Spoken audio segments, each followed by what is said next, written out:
Hello learners. इस video में हम क्लास 10 के, ऐसा कि आपने थंबनेल में देख ही लिया होगा, क्लास 10 का जो सीबीएसई में टर्म 1 का जो एग्ज़ाम होने वाला है उसमें क्या क्या आने वाला है उसके बारे में हम लोग डिस्कशन करेंगे। तो चलिए शुरू करते हैं बिना किसी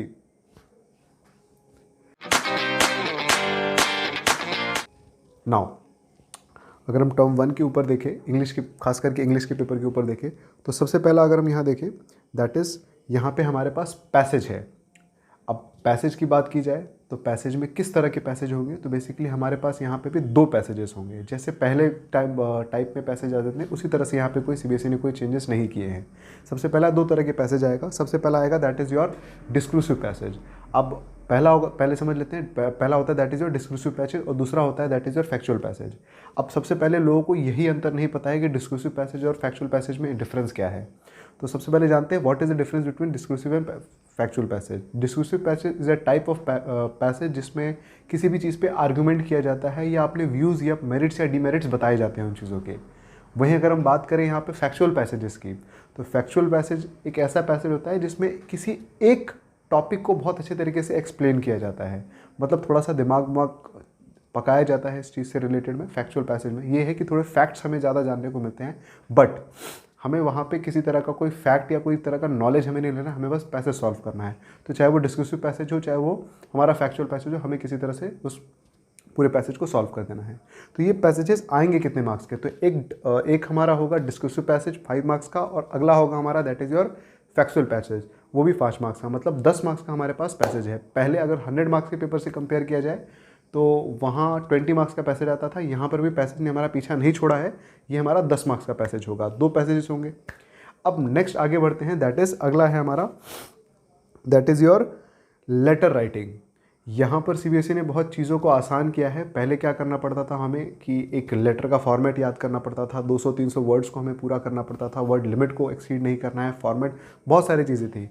बट यहाँ पर सीबीएसई ने बहुत चीज़ों को आसान कर दिया है, बट रिस्की भी कर दिया है। यहाँ पर एक छोटा सा लेटर होगा जिसको हम लोग बोलते हैं फॉर्मल लेटर।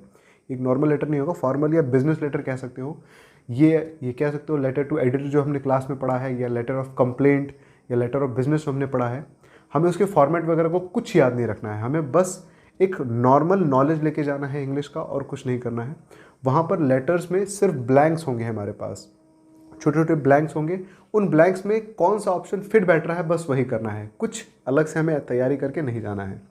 नेक्स्ट हमारा आता है that is your grammar portion. अच्छा, ये लेटर राइटिंग कितने मार्क्स का आएगा, तो ये 5 मार्क्स का होगा। 5 बेसिकली क्वेश्चन होंगे इसमें। उसके बाद आगे बढ़ते हैं, that is your grammar portion में चलते हैं, जिसके बारे में बहुत लोग बहुत ज़्यादा परेशान है। That is letter grammar portion में हमारा बेसिकली ये ग्रामर 5 नंबर का ही रहेगा, बट इस 5 नंबर में 2 तरह के क्वेश्चन होंगे। पहला आता है that is your close question. अगर क्लोज क्वेश्चन की बात करें, या गैप फिलिंग, एडिटिंग, ये तीनों एक ही चीज़ होता है, क्लोज, गैप फिलिंग, एडिटिंग। अब इसमें किया क्या जाता है, तो एक छोटा सा पैराग्राफ दिया जाता है और उसमें से कुछ वर्ड्स को हटा दिया जाता है, और आपको क्या करना है, ऑप्शन में से करेक्ट वर्ड को चूज़ करना है, बस इतना ही करना है। और इसी को अलग अलग नाम से भी लोग जानते हैं, गैप फिलिंग, एडिटिंग, या पता नहीं जितने तरह के नाम। ये बेसिकली एसएससी वगैरह में इस तरह के क्वेश्चन पूछे जाते हैं। नेक्स्ट, या तो ये गैप फिलिंग से रिलेटेड क्वेश्चन होगा, या तो अगला है दैट एक रिपोर्ट राइटिंग या डायलॉग राइटिंग आएगा। काफ़ी लोग परेशान हो जाते हैं कि सर रिपोर्ट राइटिंग क्या है, डायलॉग राइटिंग क्या है। कुछ नहीं है, बस यहाँ पर एक छोटा सा एक डायलॉग राइटिंग में अगर देखा जाए, एक छोटा सा पैराग्राफ होगा which is a conversation between 2 और मोर देन 3 पीपल्स, और उसी कन्वर्सेशन को नाम के साथ नीचे लिखा हुआ रहेगा। अब हमें क्या करना है, करेक्ट ऑप्शन चूज़ करना है कि भाई इसने कैसे क्या कहा, और उसको टिक लगा देना है।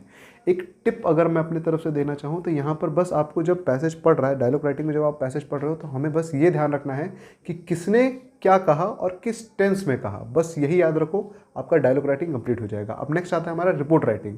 रिपोर्ट राइटिंग एकदम इन्वर्स है किसका, हमारा डायलॉग राइटिंग का। जैसे डायलॉग राइटिंग में एक पैराग्राफ दिया रहता है, उसके बाद अलग अलग डायलॉग्स दिए जाते हैं और हमें उसे भरना पड़ता है। यहाँ पर रिपोर्ट राइटिंग में उसका उल्टा है, बहुत सारे डायलॉग्स दिए गए हैं, हमें क्या करना है, उस रिपोर्ट को क्या करना है, एक पैराग्राफ में, एक उसके नीचे एक पैराग्राफ होगा, उसके नीचे क्या होगा, बहुत सारे ब्लैंक्स होंगे, हमें उन ब्लैंक्स को ही सिर्फ भरना है। तो एक तरफ से देखा जाए तो ये इन्वर्स है किसका, हमारे डायलॉग राइटिंग का। ओके, ये या तो डायलॉग राइटिंग से क्वेश्चन आएगा, या रिपोर्ट राइटिंग से, या गैप फिलिंग वाले सेक्शन से क्वेश्चन आएगा। तो दोनों में से कोई एक तरह का क्वेश्चन हमारे पास आएगा। ये दोनों में से कोई एक भी आ सकता है हमारा, ये 5 नंबर का आएगा। सबसे लास्ट और सबसे confusing that is your literature portion से क्या आएगा। तो इस बार सीबीएसई ने थोड़े स्टैंडर्ड्स को बढ़ा दिया है। जो बच्चे बहुत डीपली बुक्स को नहीं पढ़ते थे और सिर्फ स्टोरी याद रख के एग्जाम्स में जाते थे, उनके लिए थोड़ा सा प्रॉब्लम क्रिएट हो चुका है इस बार। अगर हम नॉर्मली देखें तो यहाँ पे एक्सट्रैक्ट बेस्ड क्वेश्चन आएगा। अगर हम एक्सट्रैक्ट बेस्ड क्वेश्चन के बारे में बात किया जाए तो अगर यहाँ पे आप छोटा सा एक इमेज देख सकते हैं, दैट इज़ यहाँ पे एक छोटा सा एक what is an extract based question. सबसे पहले ये जानते हैं, एक एक्सट्रैक्ट बेस्ड क्वेश्चन एक ऐसा क्वेश्चन होता है जिसमें आपके पूरे बुक से एक पर्टिकुलर टॉपिक को उठा लिया जाता है, एक पर्टिकुलर पैराग्राफ को उठा लिया जाता है और उससे क्वेश्चन दागे जाते हैं यहाँ पे। जैसे यहाँ पर आप देख सकते हो, दैट इज़ ये नेल्सन मंडेला से रिलेटेड क्वेश्चन है हमारे पास। ये उसी के वो स्टोरी का एक पैराग्राफ यहाँ पे दिया गया है और उसी से रिलेटेड है। That is what is the unintended effect of long impression, choose the correct option. बस इसी टाइप से हमारे क्वेश्चन है। मतलब पूरे क्वेश्चन में हमें एक वर्ड नहीं लिखना है, हमें सिर्फ और सिर्फ गोले भरने हैं। तो इस टाइप का हमारे क्वेश्चन है। अगर हम पूरे मार्क्स के ऊपर जाए तो 10 मार्क्स का हमारा पैसेज है। नेक्स्ट 5 मार्क्स का लेटर, 5 मार्क्स का ग्रामर पोर्शन जो हमने डिस्कस किया, या तो गैप फिलिंग से क्वेश्चन आएगा या तो हमारा रिपोर्ट राइटिंग से क्वेश्चन आएगा, और 20 नंबर का हमारे पास लिटरेचर सेक्शन से क्वेश्चन आएगा। अब कुछ लोग सोचते होंगे सर पोएम्स या प्रोज भी हमने पढ़ा है, उस पोएम्स या प्रोज से कैसे क्वेश्चंस आएंगे। तो सेम तरीके के क्वेश्चंस आएंगे, पोएम्स या प्रोज से भी एक छोटा सा पोएम का एक पार्ट उठा लिया जाएगा और उससे आपको क्वेश्चंस दिए जाएंगे। So that's it for this video. अगर हम आगे बढ़े तो आगे आने वाले कुछ दिनों में, चाहे वो साइंस से रिलेटेड हो, जो 10th क्लास के साइंस से रिलेटेड हो, या 10th क्लास के इंग्लिश से रिलेटेड हो, धीरे धीरे वीडियोस अपलोड होते रहेंगे। So keep learning and hope you all like the